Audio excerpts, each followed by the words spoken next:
Shalom Bapak Ibu, Saudara-saudari terkasih, sidang Jemaat yang diberkati Tuhan, kita lanjutkan akan topik pertobatan.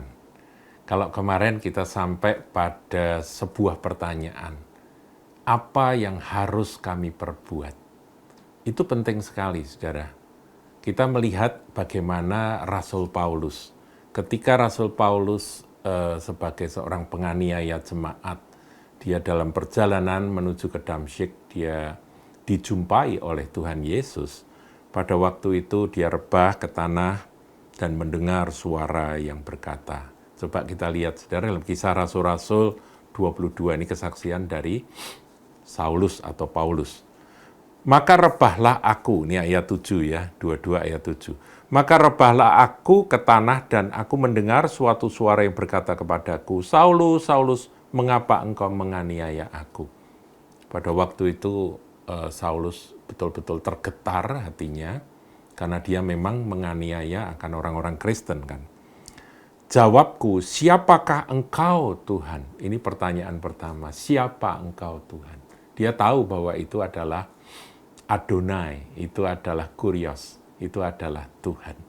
Siapakah engkau Tuhan?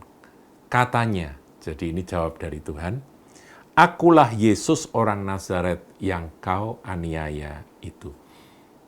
Yang dianiaya oleh Saulus adalah orang-orang Kristen, pengikut Kristus. Tapi Yesus berkata, akulah Yesus orang Nazaret yang kau aniaya. Jadi ketika Saulus menganiaya orang-orang percaya, murid-murid Tuhan, anak-anak Tuhan, maka sesungguhnya dia sedang menganiaya Yesus, kepala dan tubuh. Saudara, tubuhnya dianiaya, kepalanya ikut merasakan aniaya itu. Nah, kemudian kita lompat ayat yang ke-10. Maka kataku, Tuhan, apakah yang harus ku perbuat? Ya, sampai di situ aja. Saudaraku, apakah yang harus ku perbuat? Perjumpaan dengan Tuhan Yesus atau perjumpaan dengan jalan kebenaran dan hidup keselamatan ini, itu harus didahului dengan sebuah pertanyaan. Apa yang harus ku perbuat? Sama seperti orang-orang yang mendengar akan khotbah dari Yohanes Pembaptis, saudara. Kita kembali ke Lukas pasal yang ketiga. Ayat 10, orang banyak bertanya kepadanya, jika demikian apakah yang harus kami perbuat? Jadi perbuatan itu adalah sesuatu untuk membuktikan atau menunjukkan buah dari pertobatan. Ayat yang ke-11, nah ini menarik untuk kita kupas ya. Poin pertama ayat 11.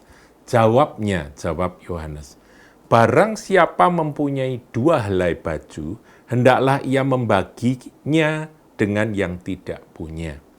Dan barang siapa mempunyai makanan, hendaklah ia berbuat juga demikian. Nah saudara, rupa-rupanya buah pertobatan pertama yang diminta oleh Tuhan itu adalah buah kemurahan hati. Buah pertobatan dari sifat mementingkan diri sendiri, buah pertobatan dari sifat egois atau selfish. Buah yang dihasilkan adalah kasih dan belas kasihan kepada mereka-mereka yang menderita. Ini harus kita pahami, saudaraku. Dan kita harus coba cek hati kita, diri kita, adakah buah itu di dalam kehidupan kita sebagai orang percaya? Apakah kita peduli pada mereka-mereka yang menderita? Jadi kalau dalam lingkungan kita sampai ada orang yang tidak punya pakaian, bagaimana sikap kita? Bagaimana tanggung jawab kita sebagai seorang yang katanya sudah bertobat dan percaya Yesus? Kita harus mulai membagi. Nah, membagi itu artinya selain kita peduli, ada belas kasihan, ada kasih, kemudian ada kemurahan hati, berarti ada juga korban.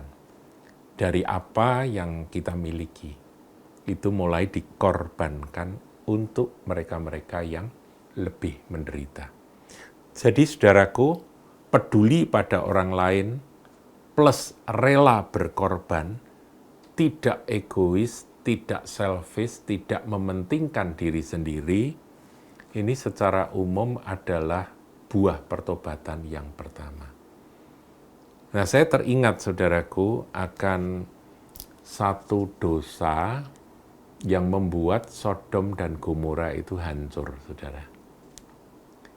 Kita semua pengertiannya begini ya, kalau dengar istilah Sodom dan Gomora, kita kaitkan itu dengan sodomi, ya, dosa sodomi, yaitu dosa-dosa seksual yang merupakan penyimpangan dosa seksual di mana homoseks dan lesbian itu merajalela dan itu membuat Tuhan murka dan menghukum akan Sodom dan Gomora.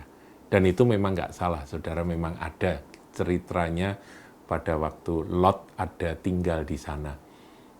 Mereka memang laki-laki dengan laki-laki itu sudah menjadi sebuah budaya, saudara. Jadi dosa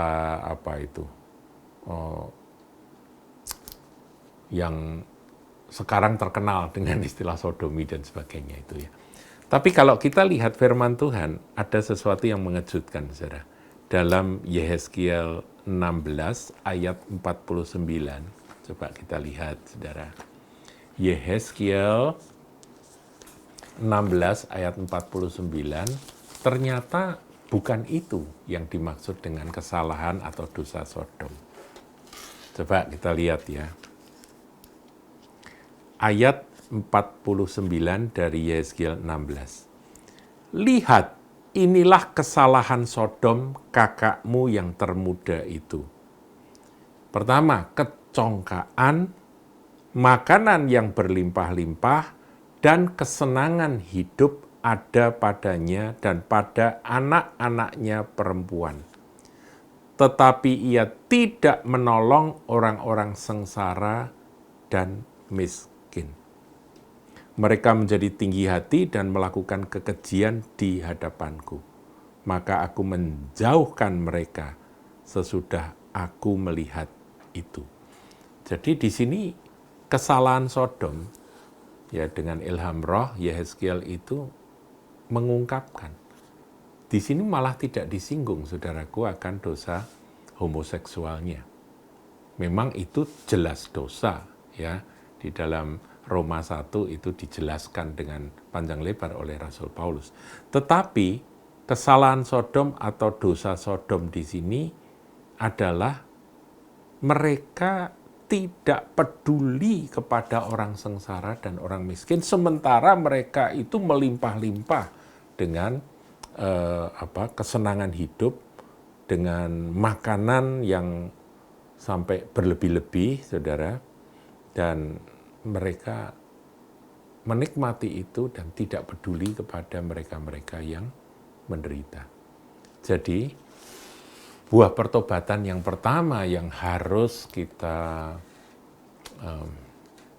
perhatikan, ya, nanti dalam doa-doa pribadi, saudara, kita bisa datang dan bertanya, Tuhan, aku bertanya kepadamu, Tuhan, adakah buah pertobatan yang pertama ini padaku ini masih kurang? Kalau memang masih kurang, apa yang harus aku perbuat? Itu ya, saudara, ya. Nanti dari